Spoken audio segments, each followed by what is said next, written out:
السلام عليكم، ازيكم يا حبايبي؟ عاملين ايه؟ يا رب تكونوا بخير. فضلا وليس امرا، اشتراك في القناة واعملي لايك كده من ايديك الحلوين، تفعيل زر الجرس عشان يوصلكم مني كل جديد. لو عجبك الفيديو، بالاول بنسمي ونصلي على رسول عليه افضل الصلاة والسلام.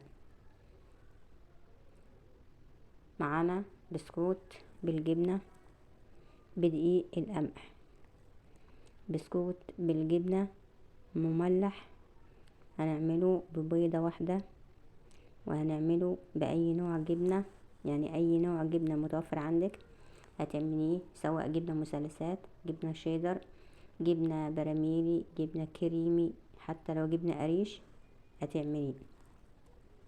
وممكن تعمليه من غير بيض، يعني ممكن تعمليه من غير بيض، بس أنا لقيت البيض متوفر عندي، فلقيت البسكوت بالبيض كده يبقى هش كده وخفيف ودايب، فقلت أعمله ببيض. يبقى نبدأ بقى في المقادير او نبدأ في وصفتنا النهاردة. معايا هنا بيضة واحدة،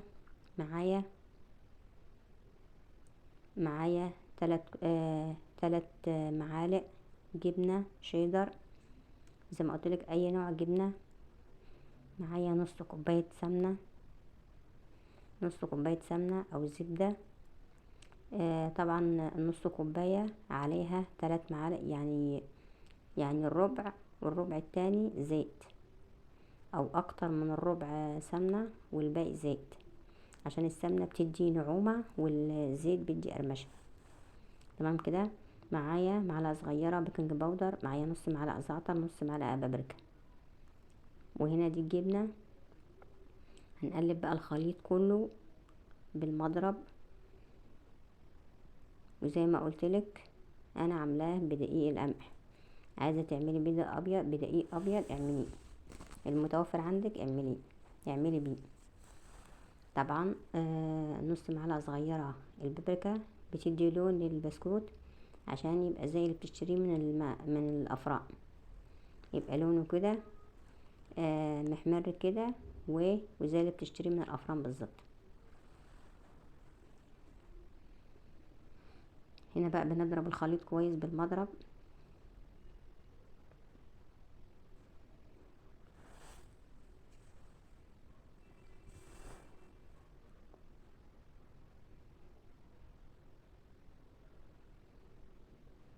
بنضرب الخليط بالمضرب كويس، وبعد كده هنضيف الدقيق شوية بشوية.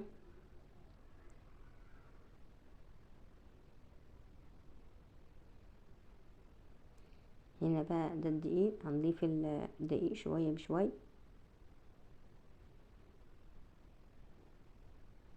يعني ما تضيفيش الدقيق مرة واحدة عشان العجينة ما تنشفش معاك. يعني لو عارفة ان المقدار برضه هياخد نفس الدقيق، لا ما تضيفيش كله عشان. وهنا معانا ربع كوباية مية، يبقى هنا المواد السائلة هنحط ربع كوباية مية، يعني ربع كوباية مية دافية. هنا بنقلب بمعلقة، وبعد كده الف العجين بايدي. طبعا معروف ان البسكوتات حلوة او حادق ان هي ما بتتعجنش كتير عشان ما تنشفش معاك، عشان تاخدي بسكوتة دايبة كده ومقرمشة، ما تعجنيش فيها كتير.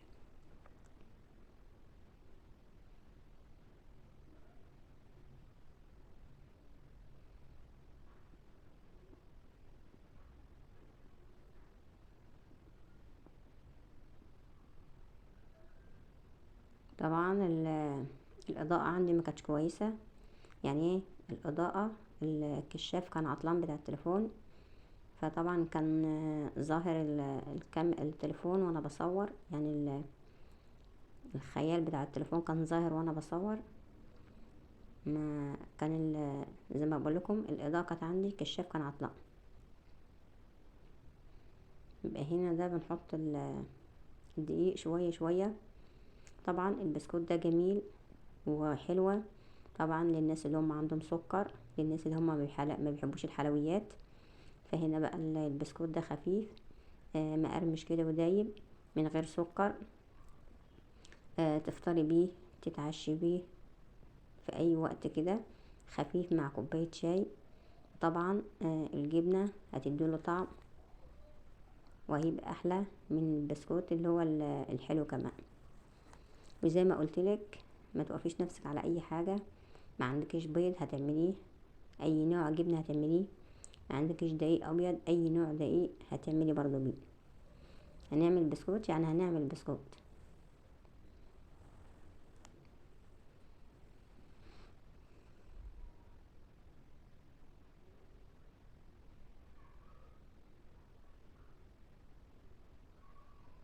هنا بقى نحط ربع كوباية مية دافية عشان تطري العجينة شوية.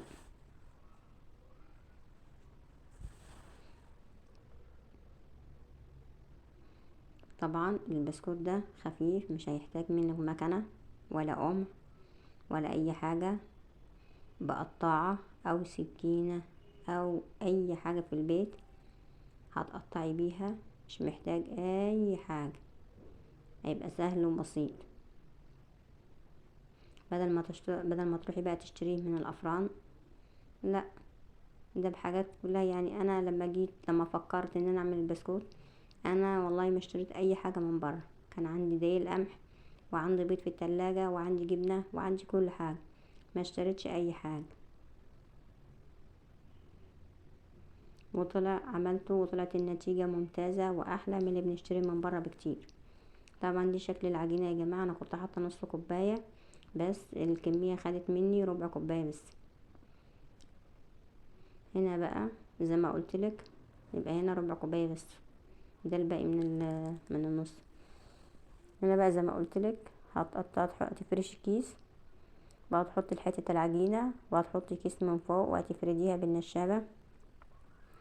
هتفرديها بكل سهولة وهتقطعي بأي حاجة عندك، بكوباية، بقطعة البسكوت اللي احنا قطعنا بيها قبل كده، بأي حاجة. طبعا العجينة حلوة طرية معايا، هتتفرد معايا بكل سهولة. وهنا معايا نشابة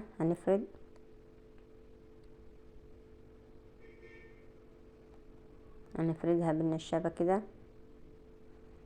وطبعا لازم تخلي السمك رقيق خالص عشان تبقى مقرمشة معاكي، لان كل السمك ما يكون رقيق بتبقى مقرمشة ودايبة كده.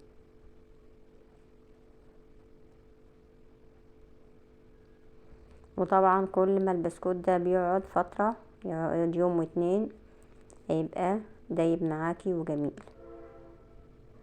افردي على قد ما تقدري، وزي ما قلتلك هتقطعي بأي قطاعة عندك.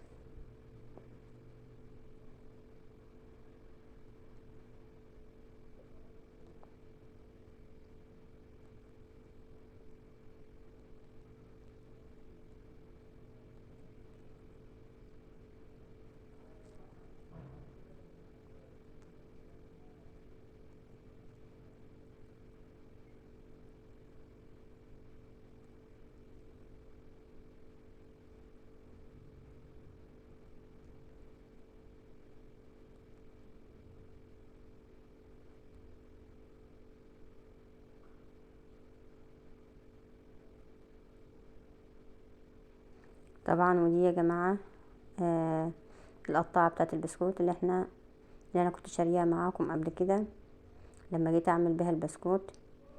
هنا بقى عين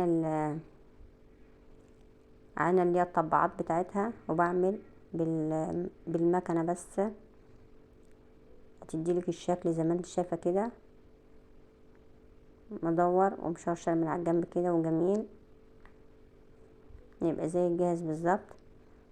ممكن تعملي برضو العجينة، تفردي العجينة على شكل مربع او مستطيل وتقطعيها برضو مربعات. هنقطعها برضو معاكم بحاجة كده برضو، بحاجة برضو من البيت، مش هتشتري ولا تحتاري ولا هتجيبي اي حاجة من برا. بسكوت سهل وبسيط وبيطلع كمية كبيرة.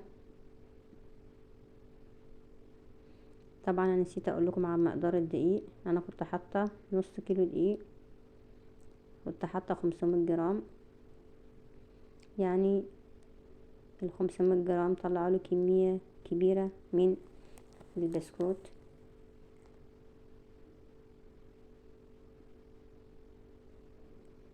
وطبعا زي ما قلنا نوع الجبنه اللي انا حطاه جبنه شيدر، جبنه رودس بطعم الشيدر.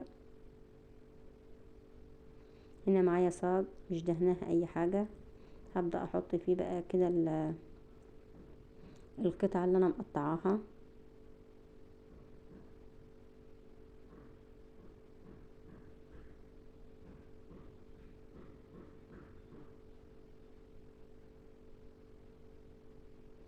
وهنا فردت واحده زي ما قلت لكم مستطيله او مربعات، وهنقطعها بالمسطره، المسطره بتاعت الاولاد.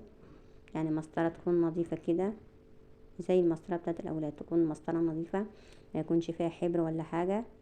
وهنقطعها زي ما انتوا شايفين كده، هتبقى مشرشره وهتبقى جميله.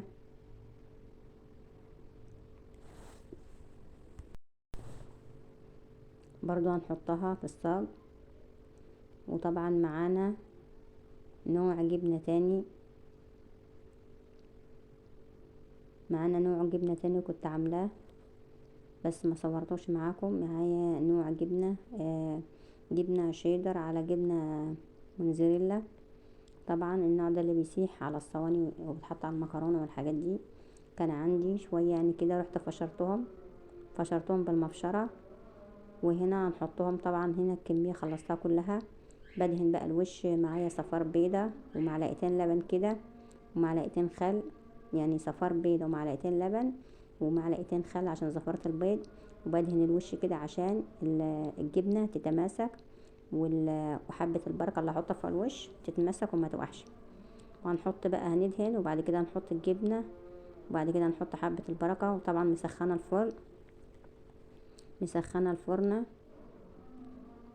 على درجه حراره 180 طبعا عشان يبقى مقرمش معاكي ودايب ويستوي كويس. سخن الفرن وبعد كده هديه عشان يبقى مقرمش معاكي ويستوي من فوق من تحت. ولو ما خدش لون هتحطي تحت الشوايه هيستوي معاكي ويبقى جميل.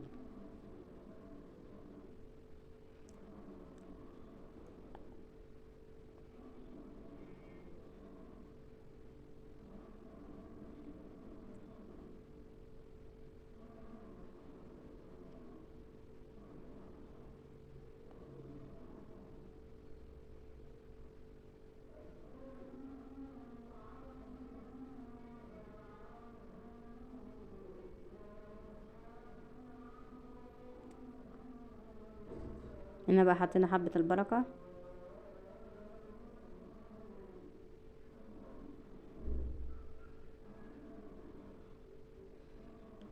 ولو ما عندكيش بيض ولا لبن هتدهني بشوية معلقتين سكر ومعلقتين مية. هتدهني الوش وهتحطي الجبنة، اي نوع جبنة برضو عندك. لو جبنة رومي اي نوع جبنة هتحطيه كله هيسيح وهيبقى زي الفل.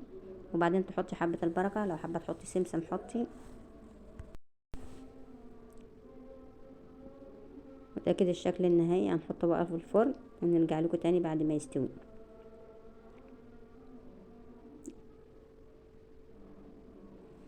وده شكل البسكوت بعد ما استوى مقرمش. طبعا هو لسه سخنه مقرمش وجميل، وكل ما يقعد هيدوب ذوبان. هتمسكي الواحده كده هتتفرك منك من الذوبان. مقرمش وجميل. وزي ما قلت لك، حابه تحطي سمنه، حابه تحطي لي زبده، حابه تحطي الزبده، حابه تحطي زيت، اللي موجود عندك حطيه. هيبقى من ايديكي طعمه جميل وخطير وبيدوب ذوبان كده. طبعا زي ما بقولك هو لسه مستوي. وطبعا كل ما تكون السمك بتاع القطعة رقيق بيبقى دايب وجميل ومقرمش. تمام كده شايفين دايب ذوبان. وكل ما بيقعد فترة اطول هتلاقيه دايب معاكي. مع كوباية شاي بقى، مع كوباية لبن على الصبح كده تفطري بيه بألف هنا وشفا.